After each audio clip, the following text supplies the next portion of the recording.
A few days ago, a friend asked me a question that sounded reasonable on the surface. He said, China's J-36 is flying in formation. That's a big deal. Why aren't you talking about that? Why are you wasting time mocking India? At first glance, he's right. A possible sixth-generation fighter entering pre-production is important. It's the kind of thing defense analysts write reports about. But here's the reality most people don't like to admit. Content creation is not an academic seminar.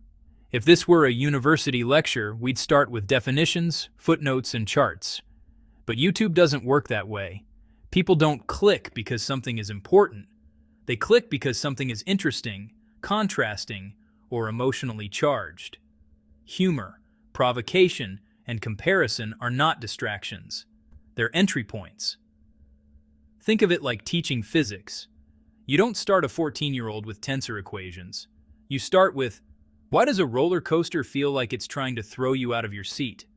Only after curiosity is triggered do the formulas matter. Military technology works the same way. A stealth fighter means nothing in isolation. Its value only appears when compared to rivals, compared to past systems, compared to what other countries claim they can build. That's why serious topics always need a foil. Without contrast, there is no scale. Without scale, there is no understanding. So this video isn't just about the J-36, it's about how narratives are chosen, why some stories are amplified, and why others are ignored, even when the facts are sitting right in front of us.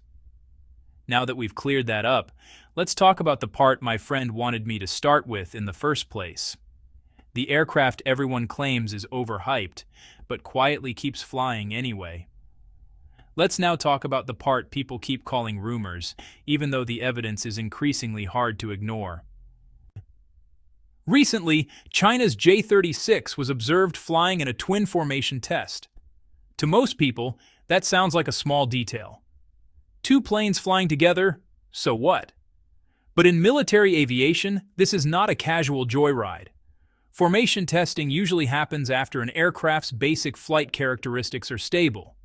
It means the airframe, flight controls, sensors, and communication systems are mature enough to operate safely with another aircraft nearby.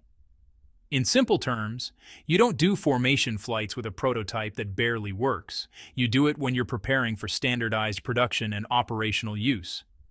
This is why analysts pay attention.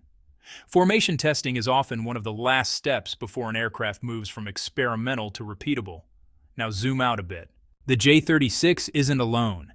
China has two sixth-generation programs already flying: Chengdu's J-36 and Shenyang's J-50. This dual-track approach is important. It tells us something about China's industrial mindset. Instead of betting everything on one design, they're allowing parallel competition, letting different teams explore different solutions. Sixth-generation fighters are not just faster or stealthier versions of old jets. The idea is different. They act as flying command nodes, not just shooters. They integrate sensors, satellites, drones, and other aircraft into one network.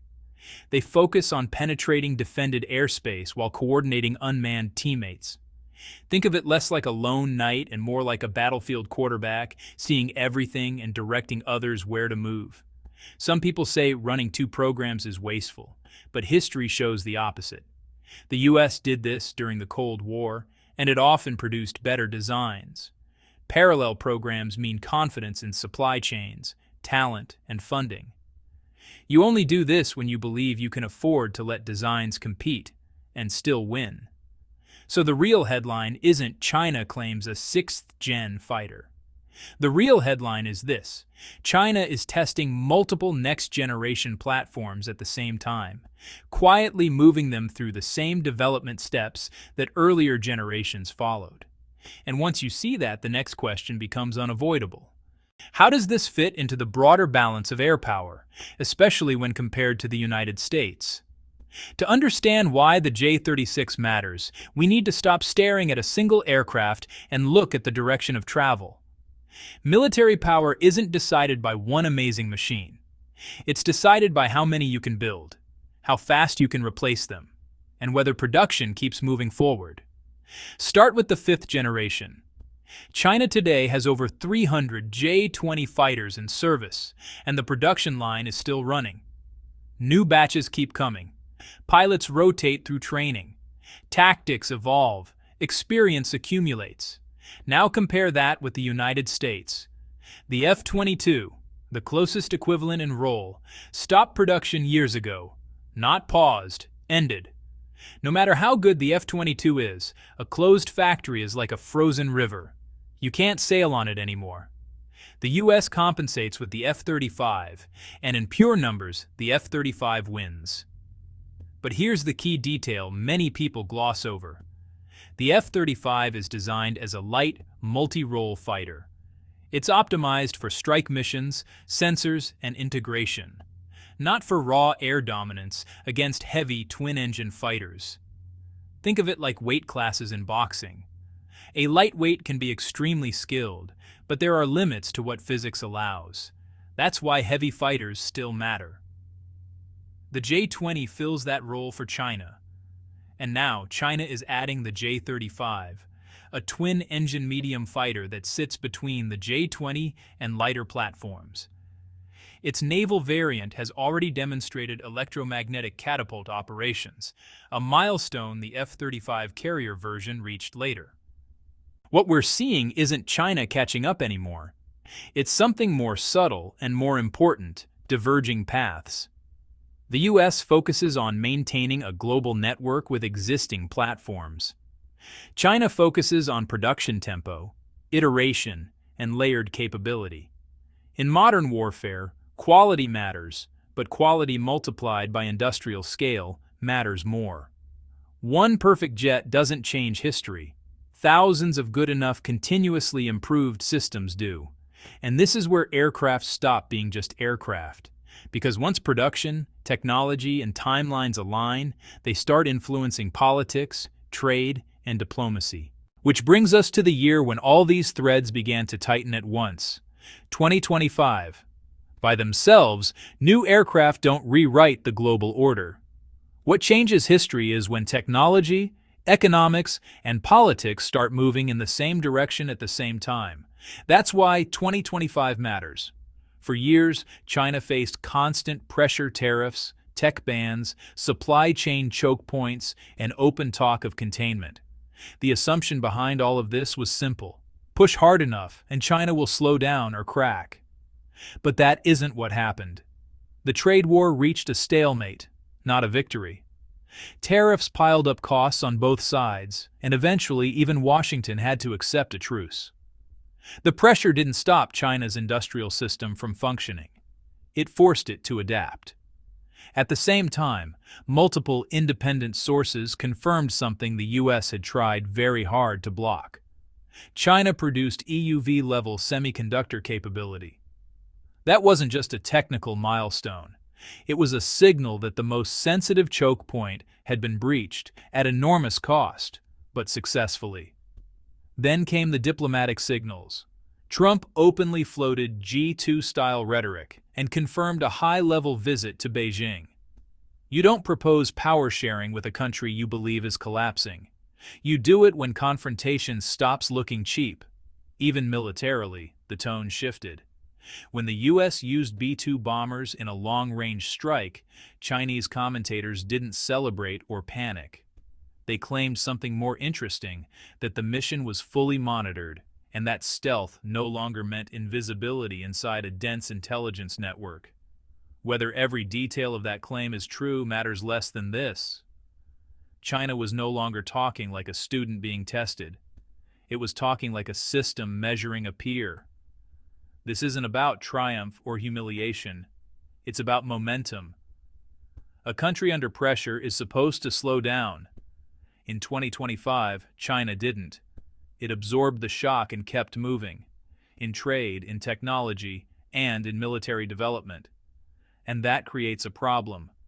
Because if all of this is happening, then why are some media systems still insisting on a completely different story?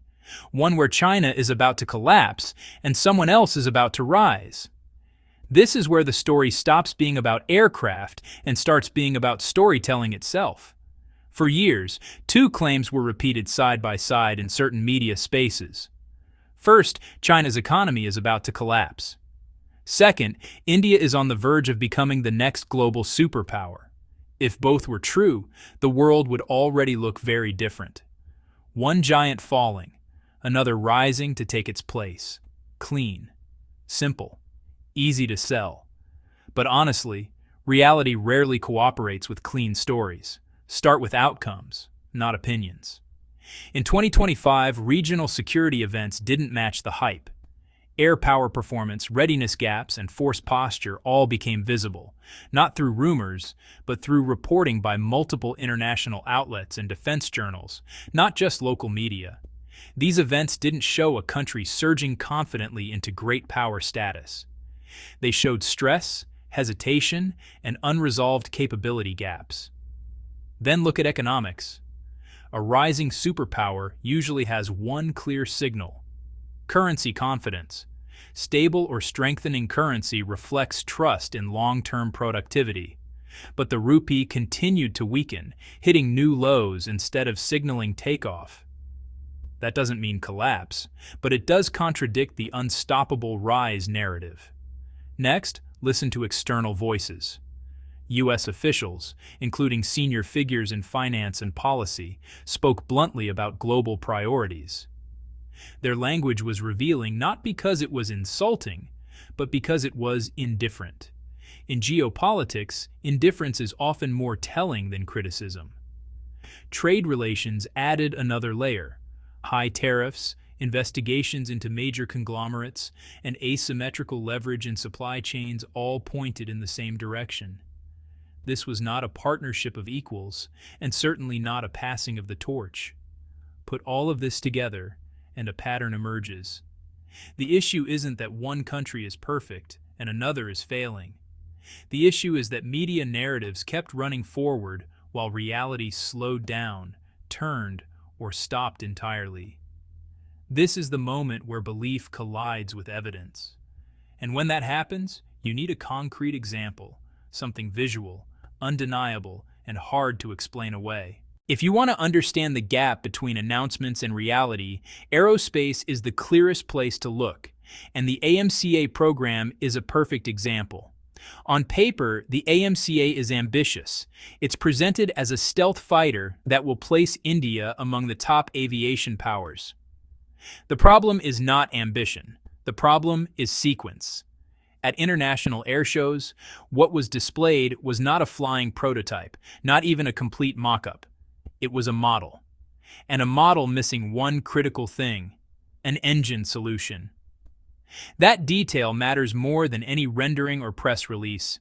In fighter development, the engine is not just a component. It is the heart of the aircraft. The airframe, stealth shaping, range, payload, and performance all depend on it. Designing a jet without a finalized engine is like designing a skyscraper without knowing what material the pillars are made of. This isn't a moral judgment. It's an industrial reality. High-performance jet engines are among the hardest technologies on Earth to master. Only a handful of countries can produce them reliably, at scale, and over decades. If you don't control that capability, your timelines are no longer yours. They depend on suppliers, politics, and export approvals. That's why timelines matter more than intentions. Countries that succeed in aerospace don't announce first and solve later. They solve quietly, test repeatedly, fail internally, and only then show results. That's why real programs look boring from the outside, until suddenly they're flying in formation. The AMCA moment sticks in people's minds because it's visual and simple: a global ambition, a public model, and a missing industrial foundation. It's not about mockery. It's about recognizing a pattern where narratives run far ahead of production and words substitute for factories. And once people see this pattern clearly, they start asking a different question. Not about one aircraft, but about why certain comparisons keep resurfacing in the first place. At this point, someone always asks the same question. Why do you keep talking about India? Why does every topic somehow come back to it? The honest answer is simpler than people expect. First, comparison is how humans understand complexity. No one learns what fast means without something slow. No one understands advanced without something less so. Military technology, especially, only makes sense when placed side by side. Range, engines, production speed, training, all of it is relative. Second, narratives don't stay local. When a country's media repeatedly claims global leadership, technological dominance, or imminent superpower status, those claims are no longer internal. They are exported. Once exported, they invite scrutiny, and scrutiny naturally brings comparison with countries actually producing those capabilities. Third, criticism doesn't follow geography. It follows visibility. Countries that talk less and build more are harder to criticize because there's little to argue with. Countries that talk loudly before results arrive put themselves in the spotlight. That's not hostility. That's cause and effect. This is why the discussion loops back. Not because of obsession and not because of bias, but because claims demand verification. When verification happens, the same reference points keep appearing. Aircraft that fly versus aircraft that exist on slides. Factories that run versus plans that reset. Understanding this reframes the whole channel.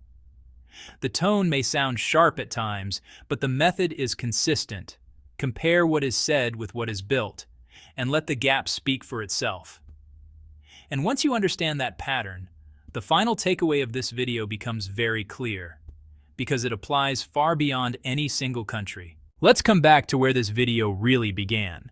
The J-36 flying quietly in formation. There was no countdown, no dramatic announcement, no speech declaring a new era. Just an aircraft doing what mature systems do. Flying, testing, integrating, moving one step closer to routine production. That's what real power looks like in the modern world. It shows up slowly, in factories, in supply chains, in pilot training hours, and in systems that keep working even under pressure. Fake power, by contrast, is loud. It lives in declarations, press releases, and models rolled onto stages before the hard problems are solved. It demands belief first and evidence later. This isn't about liking or disliking any country. It's about learning how to read reality. Headlines will always exaggerate. Politicians will always promise. Media narratives will always chase emotion. So the rule is simple. Question big claims. Watch production lines, not speeches. Track timelines, not intentions. Because in geopolitics, just like in engineering, reality always collects its debt. If you disagree, argue, but argue with facts. If you agree, share this with someone who still thinks power can be declared into existence. And next time you see a jet flying quietly in formation, remember, the most important changes often happen without anyone shouting about them.